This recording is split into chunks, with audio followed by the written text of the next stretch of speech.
तो बच्चों, आज शुरू करते हैं हम लोग आरबीआई के सर्कुलर का डिस्कशन एमसीक्यू बेस्ड।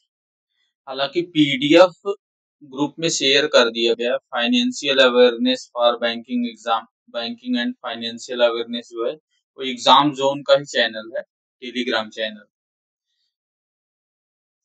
तो पहले मैं ये बताने वाला हूँ कि इस आरबीआई सर्कुलर को आपको कैसे पढ़ना है। आरबीआई दो तरह के सर्कुलर इशू करता है, जैसा कि मैंने पहले वीडियो में बताया है कि मास्टर सर्कुलर होता है and second one is ordinary और general circulars. The master circulars, you can say that they are very comprehensive in nature and go through the detailed description of all modifications and new acts or new policies which are to be implemented in any field. तो जो master circular है वो पिछले सभी circulars को supersede करता है और आपको केवल उसी मास्टर सर्कुलर के गाइडलाइंस पे चलना है। जो ऑर्डिनरी सर्कुलर हैं वो किसी स्पेसिफिक चीज के लिए इशू किए जाते हैं या किसी मास्टर सर्कुलर के किसी पैराग्राफ में कोई अमेंडमेंट हो, किसी सेक्शन में कोई अमेंडमेंट हो, तो उसके लिए एक ऑर्डिनरी सर्कुलर जारी करते हैं। आपको केवल उतना ही पढ़ना है। हालांकि मोस्ट ऑफ केसेस में ऑर्डिनरी सर्कुलर को 6 से 8 महीने 6 to 8 months are enough for any ordinary circular, but the master circulars of all time are important. जो मास्टर सर्कुलर होते हैं जैसे केसीसी का मास्टर सर्कुलर हो गया, एसएचजी लोन का मास्टर सर्कुलर हो गया, एडवांसेस के इंटरेस्ट रेट का मास्टर सर्कुलर हो गया, गोल्ड मोनेटाइजेशन स्कीम का मास्टर सर्कुलर हो गया, सोवेरियन गोल्ड बांड का मास्टर सर्कुलर हो गया, एजेंसी कमीशन का मास्टर सर्कुलर हो गया। ये सब जो मास्टर सर्कुलर हैं उसके लिए कोई टाइम लिमिट नहीं है, आपको पूरा पढ़ना है, लेकिन मिनिमम 1 ईयर का मास्टर सर्कुलर आपको पढ़ना है। सेकंड थिंग ये आता है कि कितना क्वेश्चन पूछा जाएगा सर्कुलर से। ठीक है, सर्कुलर से कोई आप गारंटीड नहीं कर सकते। समटाइम्स एग्जाम्स में केवल बैंकिंग अवेयरनेस का जो करंट चल रहा होता है वो पूछ लिया जाता है, बट मिनिमम मिनिमम जब ऐसा जिस टाइम ऐसा होगा कि नो क्वेश्चंस वर आस्क्ड ऐसा लगे, तब भी आपको 10 क्वेश्चंस तो मिल ही जाते हैं सर्कुलर, जो कि स्पेशली मास्टर सर्कुलर्स पे बेस्ड होते हैं। ऑर्डिनरी सर्कुलर्स को भी इंक्लूड कर लो तो इनके नंबर्स बढ़ भी सकते हैं। जनरली कोर बैंकिंग के जो है वो और ये सब सेक्शंस वो चीज करना है आप। एंड सेकंड थिंग, वीडियो आपको स्किप नहीं करना है। अगर आप वीडियो स्किप करेंगे तो उसमें जो डिटेल्ड मैंने एनालिसिस करी है, जो डिटेल्ड मैं उसमें आपको बताने वाला हूँ, समझाने वाला हूँ, वो चीजें आप मिस कर जाएंगे। अगर आप इस वीडियो को स्किप करके देखना चाहते हैं then it is not beneficial to you and you shouldn't go for it. Better you try some other resources. And second thing कि इस चैनल को आप सब्सक्राइब करो। इसके कंटेंट बहुत मेहनत से बनाए जाते हैं, कंप्लीटली ओरिजिनल कंटेंट है, किसी से भी मैचिंग कंटेंट नहीं है। तो इसके लिए आप इसको सीरियसली लें और कायदे से पढ़ें और मेरी शुभकामनाएं हैं। I have best wishes for your preparation. Ultimately जो मैं कहना चाहता हूँ वो ये कि न तो किसी का वीडियो न तो कोई मटेरियल कुछ भी आपको सेलेक्ट नहीं करा सकता, बस केवल आप खुद ही अपने आप को सेलेक्ट करा सकते हो। Only you can change your self. अभी आप जिस पोजीशन में हो और एसबीआई सीबीओ या जीबीओ के थ्रू या पीओ के थ्रू जहां जाना चाहते हो, that's you only can do. तो अपना एनर्जी अगर आप लगाओगे आज तो कल आपको उसका रिजल्ट मिलेगा and then you will be very good to see the world in a broader वे,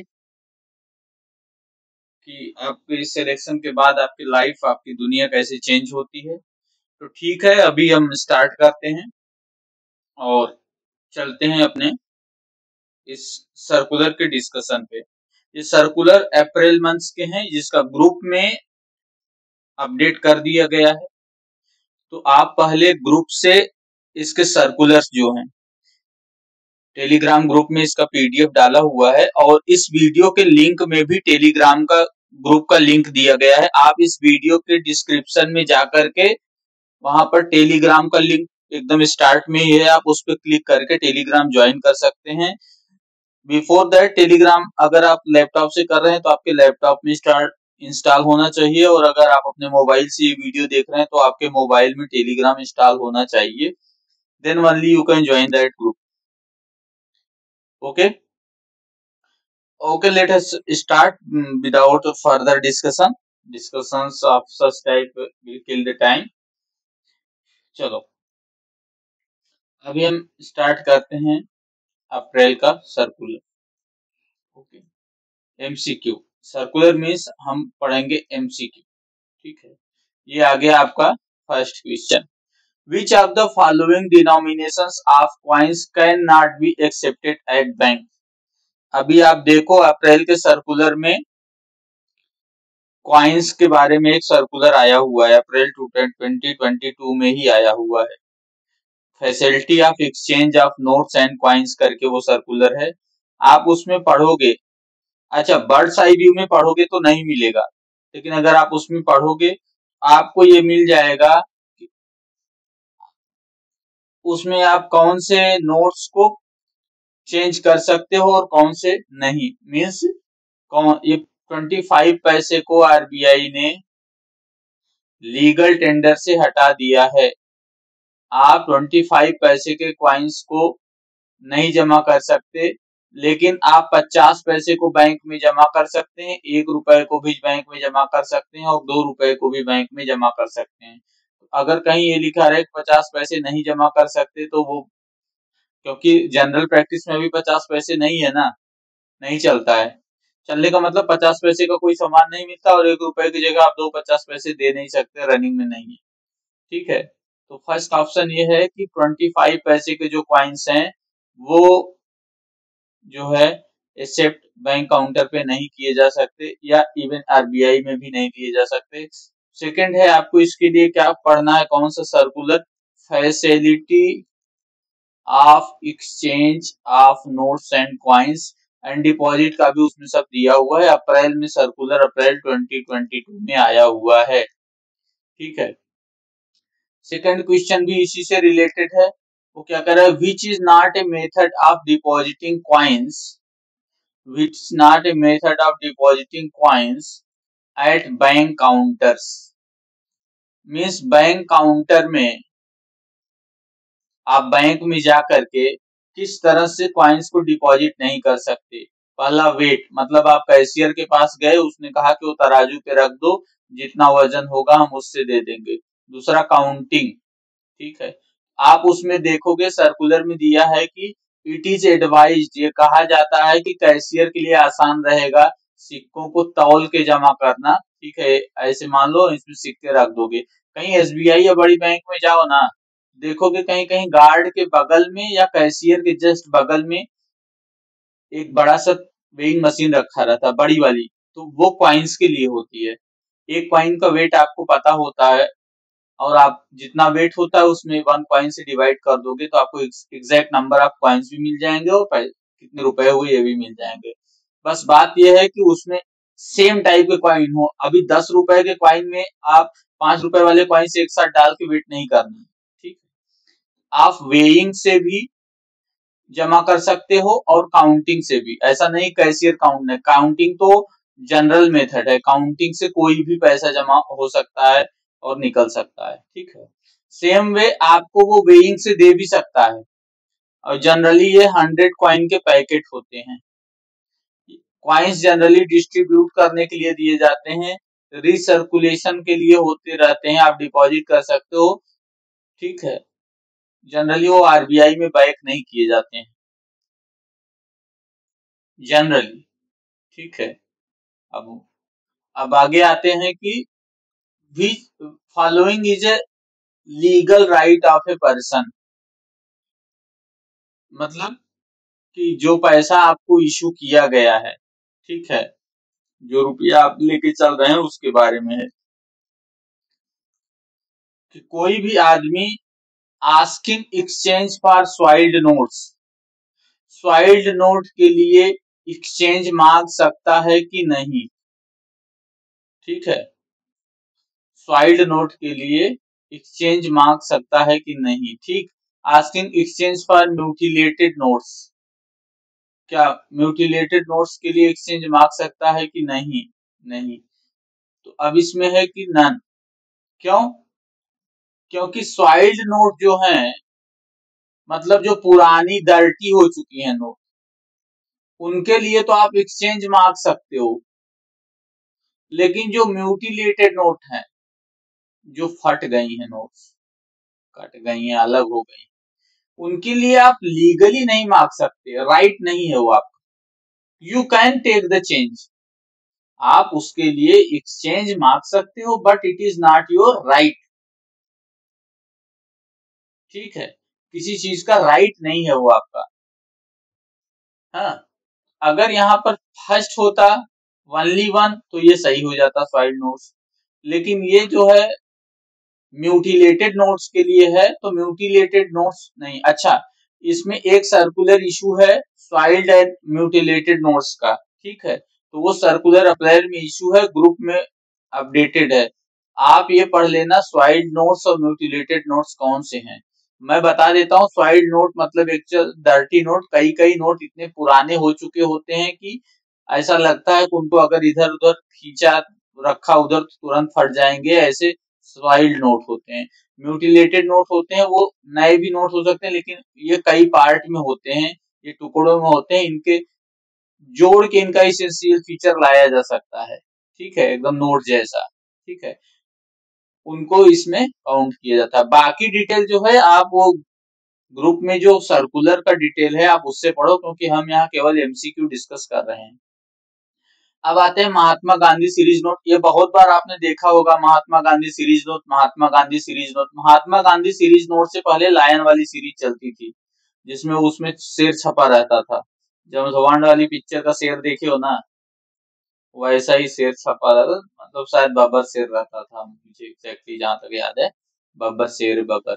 तो अब देखो, उससे पहले तो ये कहा गया महात्मा गांधी सीरीज नोट वो लायन वाली सीरीज को रिप्लेस करने के लिए लाई गई थी। और कब लाई गई थी?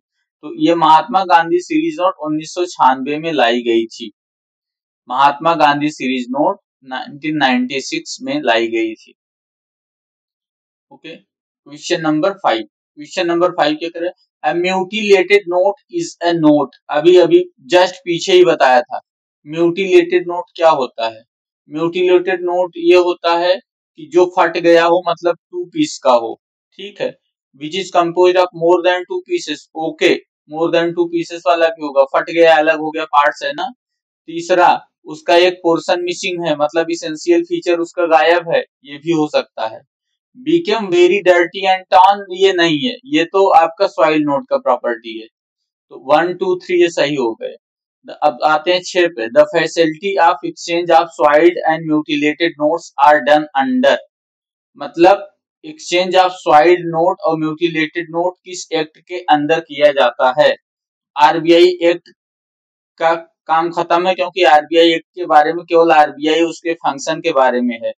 ठीक है, और आरबीआई कैसे कंट्रोल होगा इसके बारे में है। ठीक है, ये है reserve bank of India note refund rules. ठीक है, NRR। ठीक है, और ये NRR आया था 2009 में, 2009 में। NRR 2009 is the correct answer. Okay, आते हैं नेक्स्ट क्वेश्चन पे। वो क्या है? Which of the following can be deposited? Which of the following can be deposited as normal value currency note in banks? ठीक है, ये बताओ, बैंक में जमा करने जाओगे तो कौन सा नोट बैंक लेगा? ठीक है, बैंक फटा हुआ नहीं नोट नहीं लेता, और वो उसको आप कह नहीं सकते कि हमारा फटा हुआ नोट ले लो। समझ में आया? कि जो कहते हो ना, कह रहे हमारे बैंक में जाके कई लोग चिल्लाने लगते हो, हमारे पास भी हम बैठे रहते थे, ब्रांच मैनेजर के पास आ गया मैं। By that time I was branch manager, presently मैं ट्रेजरी में हूँ सीनियर मैनेजर। तो अब उसमें क्या है आकर के, जमा करो, नहीं तो क्या कहेगा कस्टमर? कस्टमर यही कहता है लिख के दो मुझे। भाई लिख के क्या दें, ये लिखा हुआ है, ये लिखा हुआ है, तुम आरबीआई का साइट पे जाके पढ़ लो, ठीक है। This is not your right. Soil note की फैसिलिटी हो सकती है एक्सचेंज कर, बट आपको उसको वैल्यू देने के लिए मल्टीलेटेड नोट को वैल्यू नहीं दिया जा सकता, बट स्वाइल्ड नोट आपका राइट है। जैसे पुराना हो गया नोट ना, क्यों? क्योंकि उसमें आई प्रॉमिस टू पे लिखा रहता है ना। आई प्रॉमिस टू पे मतलब मैं तब तक इस नोट को पेमेंट करता रहूंगा जब तक ये नोट अपने इसेंशियल फीचर के साथ चलन में है। अब वो फाड़ करके दोगे तो नहीं लेगा, ठीक है, उसका अलग प्रोसीजर है। तो इसलिए अगर ये पूछा जाता है तो आप ये कहोगे कि जो स्वाइल्ड नोट है उसको फुल वैल्यू के लिए एक्सचेंज किया जा सकता है, ठीक है। ये भी उस सर्कुलर में है। आप extremely brittle burnt charred stuck up notes can be asked exchange at। अब देखो extremely burnt मतलब उसका इसेंशियल फीचर गायब हो गया, इसेंशियल फीचर मिसिंग, ठीक है। अभी तो ये हो गया, ये सॉइल नोट नहीं रहा, अब ये हो गया म्यूटिलेटेड नोट। म्यूटिलेटेड नोट को आप एक्सचेंज बैंक 0 रुपया देता है, ठीक है। फैसिलिटी है, you can ask for but it is not your right to get that value, ठीक है। अगर अब देखो एक्सट्रीमली बर्न्ड है बता रहा है, मतलब वो बेकारी है नोट, तो ये 0 हो गया, पर वैल्यू पे भी नहीं दिया, मतलब जितनी उसकी वैल्यू है। और कोई डिस्काउंट पे नोट नहीं लिया जाता कि हमें 10 रुपया दो और तुम 5 रुपया ले लो, ऐसा किसी में फैसिलिटी नहीं है। That you give me ₹10 note and I will give 5 rupees back, okay. हाँ, that is the facility, that how much pieces consist of, how much portion is missing, that is different thing, ठीक है। But extremely burnt और जिनका पूरा feature ही गायब हो चुका है उनको कोई पैसा नहीं मिलता, उनको मिलता है 0 रुपया, ठीक है, उनको कुछ भी नहीं मिलता है। चलो अभी आगे देखते हैं। देखें अभी कुछ है क्या इस पेज पे, नहीं, ओके, आगे बढ़ते हैं।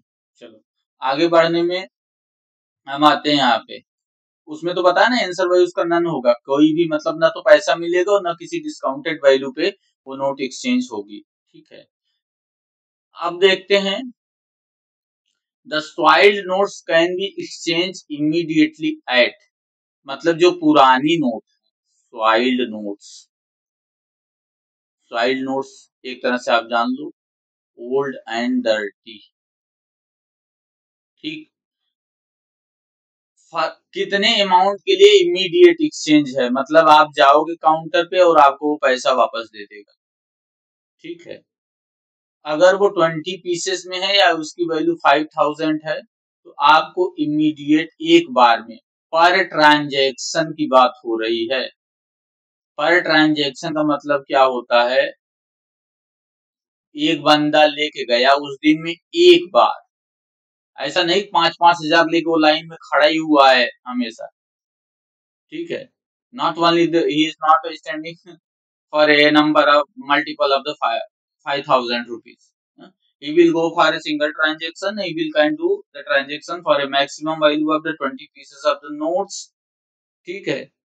एंड 20 पीसेस आप नोट, ये समझ लो पहले, 20 पीसेस आप नोट का मतलब ये है, 20 नोट लिया है वो पुरानी नोट, उसके पास ही is having 20 pieces of old notes, these notes are completely a single note, not these are not the 20 pieces of a note, ठीक है।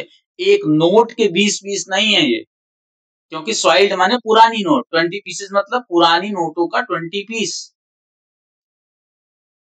20 टुकड़े नहीं है ये, these are not the parts, these are the single note। 20 note लेके वो आ सकता है, मैक्सिमम 5000 वो सेम टाइम पे वो एक्सचेंज करा के ले जा सकता है। देखो बैंक में गाइडलाइन है कि यहाँ पर कटे फटे पुराने नोट बदले जाते हैं, किसी भी बैंक में घूम लेना, वहां पर जरूर लगा होगा, हम लोगों का इंस्पेक्शन होता है तो ये सब चीजें चेक की जाती हैं।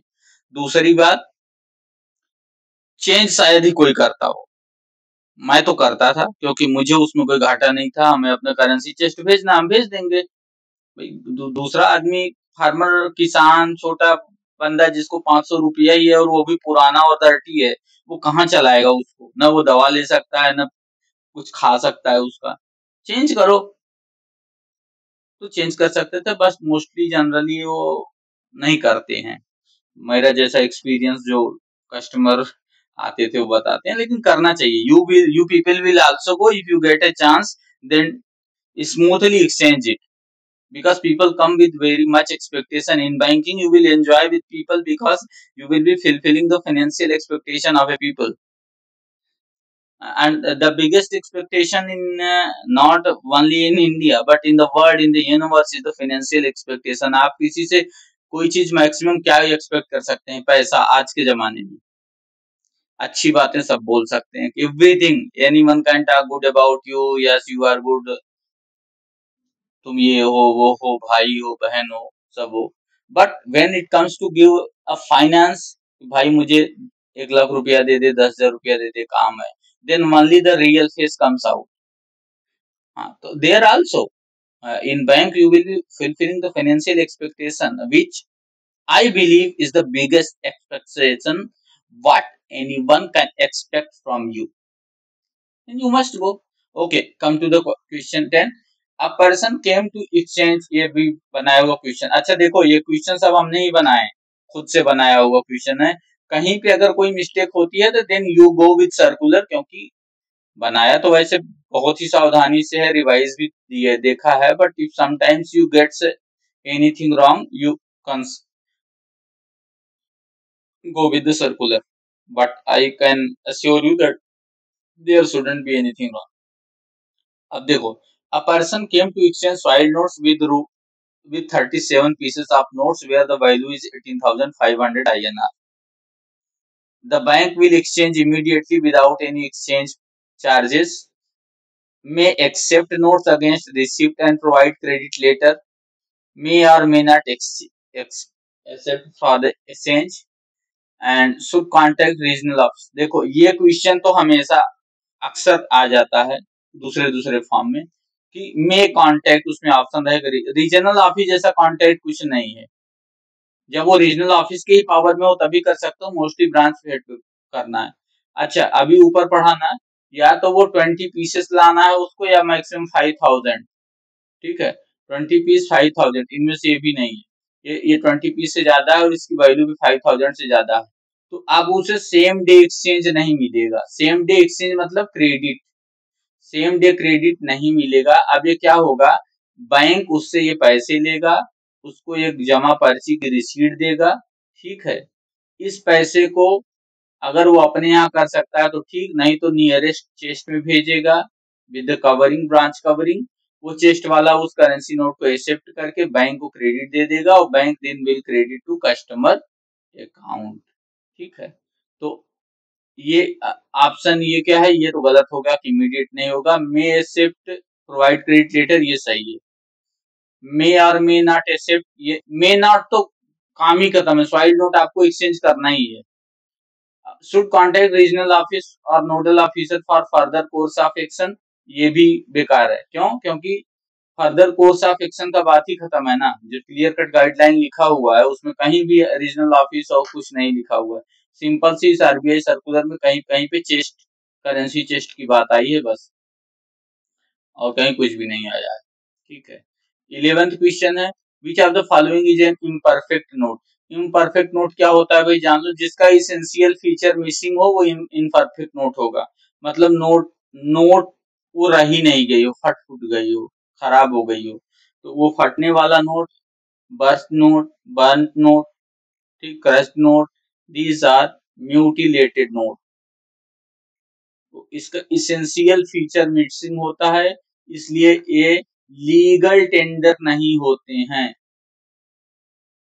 लीगल टेंडर नहीं होता है ये वाले म्यूटिलेटेड नोट, क्योंकि उनका वो फीचर खत्म हो चुका होता है। करेक्ट? ओके, नोट कर लो, अपना पेन और नोटबुक लेके बैठे रहो, जो भी लग रहा है उसे नोट कर लो, पीडीएफ प्रोवाइड कर देंगे। अगर कोई किसी को कुछ चीज जानना है मेरे नंबर पे वो मैसेज कर दे, टेलीग्राम पे मैसेज। ओके, ग्रुप में कमेंट और ये सब बंद है because unnecessary talks will be there and study will there won't be any good point for study. I have seen a number of groups running like this. Okay, come to the next question. Which of the following category of notes can be reject for can be reject की जगह can be rejected समझ, थोड़ा sentence गलत लग रहा है लिखा हुआ टाइप में, तो कैन बी रिजेक्टेड वो कह रहा है किस तरह के नोट को बैंक पेमेंट करने से मना कर सकता है, can be rejected.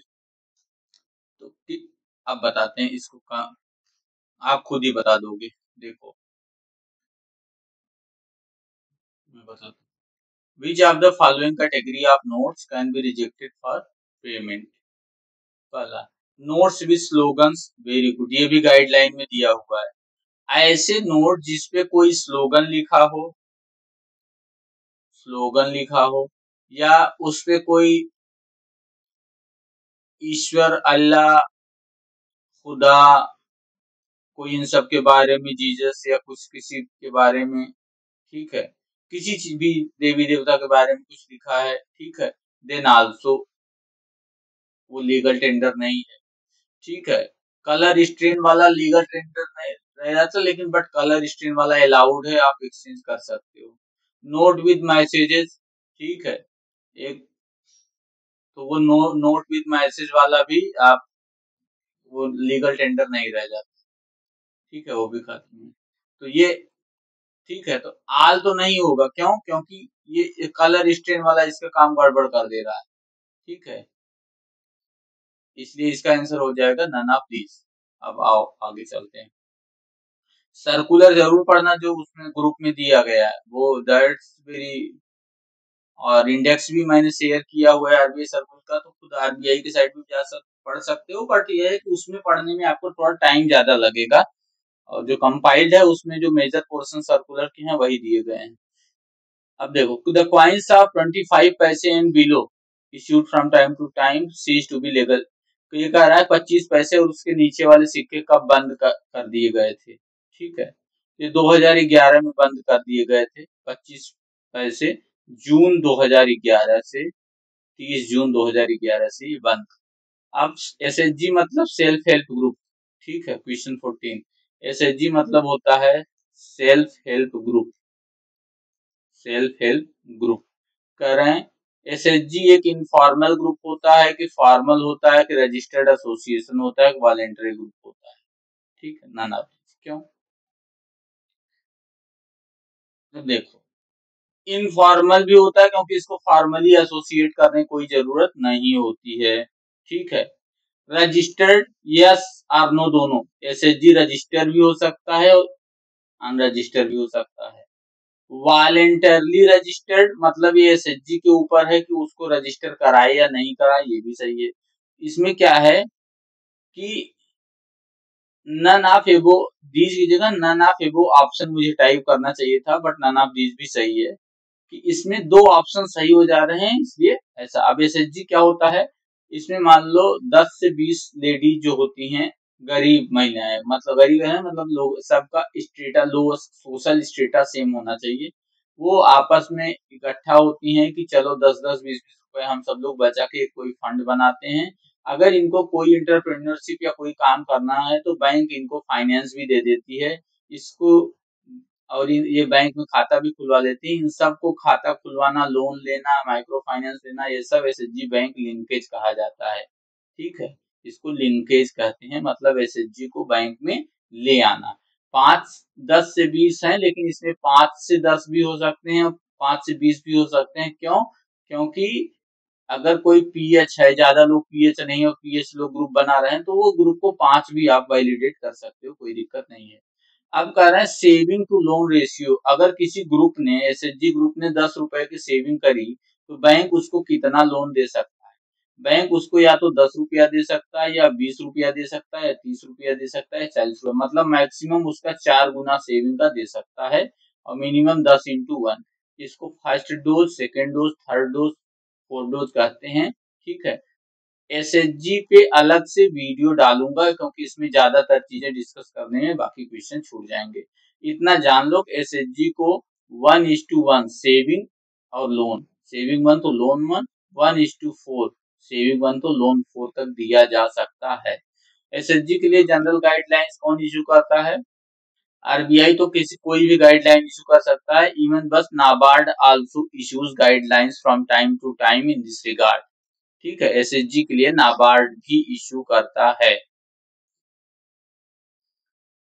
Which of the following loans the processing charges are waive? ये जान लो, प्रोसेसिंग चार्जेस किस लोन के लिए वेव है? एसएचजी लोन के लिए कि क्रॉप लोन के लिए? ठीक है, कि मुद्रा लोन के लिए काला फीस। पहली चीज जान लो, किसी भी ऐसा कोई भी लोन जो 25,000 से ऊपर है, 25,000 एक जीरो ज्यादा हो गया, ठीक, 25,000 से अगर ज्यादा है तो उसमें बैंक के ऊपर है वो प्रोसेसिंग चार्ज कितना लेगा, डिपेंड्स ऑन बैंक। 25,000 तक में बैंक में वेव ऑफ, में वेव, अगर कुछ चार्जेस लेना है तो ले सकते हैं, लेकिन एज पर आरबीआई गाइडलाइन 25,000 तक के लोन, तो इसलिए इसमें कैटेगरी नहीं है, मुद्रा लोन के लिए नहीं लेना है, वो अमाउंट पे डिपेंड करता है। Wave charges depends on amount, loan कितने का है, न कि इस बात पे डिपेंड करता है कि कौन सा लोन है। विच लोन पे नहीं होता है waive, how much pay loan waive होता है, loan processing charges with respect to an ARC asset reconstruction company. ठीक है, as NPA asset reconstruction company अगर एनपीए डिक्लेयर किया जाएगा तो कब, ये थोड़ा इंपॉर्टेंट लग रहा है क्योंकि इसकी एनपीए नाम्स अलग हैं। अच्छा, एक चीज और जान लो, इस सर्कुलर में उस एसेट की बात हो रही है जो एसेट रिकंस्ट्रक्शन कंपनी ने खरीदा है बैंक से या किसी और फाइनेंशियल इंस्टीट्यूट से। ठीक है, तो उसमें क्या है कि अगर इंटरेस्ट और प्रिंसिपल 6 महीने तक, मतलब 180 दिन तक, ठीक, 180 दिन तक अगर इंटरेस्ट और प्रिंसिपल ओवर ड्यू रहे तो इंटरेस्ट और प्रिंसिपल और इंस्टॉलमेंट ओवर ड्यू 180 डेज, ये 180 डेज। ये 90 डेज का कॉन्सेप्ट देखो इसमें नहीं है, 90 डेज का कॉन्सेप्ट है लोन में है। लोन एआरसी में क्या अंतर है? एआरसी लोन नहीं लेती है, एआरसी लोन अकाउंट को लेती है। एआरसी क्या करती है, लोन अकाउंट, ये एनपीए है, इसको खरीदती है। अगर इसके खरीदने के बाद ये 6 महीने, मतलब 1 महीना 30 दिन तो माना जाता है बैंकिंग में नॉर्मल, वैसे वो चलता तो कैलेंडर के हिसाब से बट ऑन एन एवरेज 30 है, तो इसको 180 डेज तक अगर उसके अकाउंट में कोई रिकवरी नहीं हो पाती है, ठीक है, रियलाइजेशन जैसी कोई चीज नहीं होती है या उस बुक्स में पड़ा रह जाता है, ठीक है, तो वो एनपीए क्लासिफाई हो जाएगा, मतलब बैड एसेट में आ जाएगा उस कंपनी, एसेट रिकंस्ट्रक्शन कंपनी के लिए। अब कहते हैं asset reconstruction companies are to get registered under, मतलब जो एसेट रिकंस्ट्रक्शन कंपनी है वो किस एक्ट के थ्रू रजिस्टर होती हैं? ठीक है, तो सरफासी एक्ट। अच्छा देखो मैं तुम्हें समझा दूं, एसेट रिकंस्ट्रक्शन कंपनी एक्ट में के थ्रू भी रजिस्टर हो सकती है एज अ कंपनी। ठीक है, तो इसमें दोनों चीज होगी, थोड़ा समझ लो। एज अ कंपनी रजिस्टर्ड होती हैं पहले, तो एज ए कंपनी होंगी तो उनपे कंपनीज एक्ट 2013 लगेगा। सेकंड, ये आरबीआई के पास भी रजिस्टर्ड होती हैं, और आरबीआई के पास जो रजिस्टर्ड होती हैं उसमें सीधे लिखा हुआ है कि वो सरफेसी एक्ट के थ्रू ही रजिस्टर हो, सरफेसी एक्ट में ही इनके रजिस्ट्रेशन का प्रोसेस दिया गया, मतलब जो एआरसी हैं उनमें ये बताया गया है कि ये सरफेसी एक्ट के थ्रू भी रजिस्टर्ड होती हैं, विच इज विद आरबीआई, मतलब आरबीआई कंपनी तो रजिस्ट्रार ऑफ कंपनीज के पास रजिस्टर हो गई। तो एसेट रिकंस्ट्रक्शन कंपनी पहले क्या किया, रजिस्ट्रार ऑफ कंपनी के यहाँ रजिस्टर होके एक कंपनी हो गया, लेकिन अगर उसे एसेट रिकंस्ट्रक्शन जैसे काम करना है तो उसको आरबीआई के पास रजिस्टर होना है, ये कहाँ पे लिखा हुआ है इस ICAR के बारे में? सरफेसी एक्ट 2002 में। ठीक, आते हैं question number 19। The interest subvention scheme is available on. Interest subvention scheme किसके पे अवेलेबल है? Short term crop loan, short term for dairy allied. अब तो देखो, पहले था KCC केवल क्रॉप लोन के लिए था, जिसपे सरकार सब्सिडी देती है इंटरेस्ट की 2% की। ठीक, तो ये शॉर्ट टर्म क्रॉप लोन्स के लिए तो है ही है, डेयरी के लिए भी अब कर दिया गया है। और जो ये इम्पोर्टेंट है तीसरा वाला पार्ट, 3 लाख तक जो लोन है उनपे इंटरेस्ट सबवेंशन मिलता है। और 1,60,000 तक के KCC के लिए, अभी शायद 2 लाख होने वाला है। ठीक, 1,60,000 तक के KCC के लिए कोई भी मॉर्टगेज की जरूरत नहीं है, ये याद रख लेना, ये इम्पोर्टेंट है। 1,60,000 अमाउंट आपको याद रखना पड़ेगा। ठीक, मॉर्टगेज का जरूरत उसमें नहीं है। ओके, अब आते हैं नेक्स्ट। नेक्स्ट क्या दिया हुआ है? KCC scheme was launched in, ये जानना चाहिए आप। ठीक है, कब लॉन्च किया गया था KCC scheme? KCC scheme was launch in 1996, 1996 में। और यूपी वालों जान लो, यूपी में ये 1998 में आया था, 1998 में लागू हुआ था, जबकि एक्चुअल KCC 1996 में चालू हो गई थी। Interest subvention available in KCC is, KCC में अभी पीछे बताया 2% का इंटरेस्ट सबवेंशन रहता है। ठीक, इसमें आंसर नहीं लिखा है तो आप जान लो। ठीक है, इसमें आंसर मैं टाइप नहीं कर पाया हूँ। 2% का इंटरेस्ट सबवेंशन लिखता है। 3% एक्स्ट्रा इंटरेस्ट सबवेंशन रहता है अगर ये रहता है प्रॉम्प्ट रीपेमेंट। प्रॉम्प्ट रीपेमेंट मतलब अगर सही से टाइमली रीपेमेंट किया तो इस पे मिलेगा।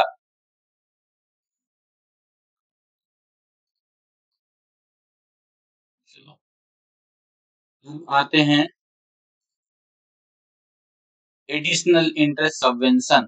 एडिशनल इंटरेस्ट सबवेंशन क्या? Available for prompt repayment in KCC। KCC के लिए एडिशनल इंटरेस्ट सबवेंशन 3% का है अगर प्रॉम्प्ट रीपेमेंट है तो। KCC can be sanction for the purpose of.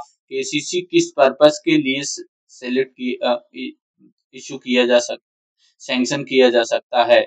तो KCC क्रॉप के लिए, कैटल के लिए, कंजम्पशन के लिए, मतलब अगर किसान उधारी में है तब भी आप उसको उधारी चुकाने के लिए भी KCC दे सकते हो। ठीक है, 24 क्वेश्चन है, who can avail KCC facility. Farmer भी ले सकते हैं और जिसको खेत नहीं है उसको भी दे सकते हो आप, टेनेंट फार्मर को।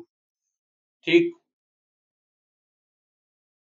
फार्मर को भी दे सकते हो और टेनेंट फार्मर को भी दे सकते हो।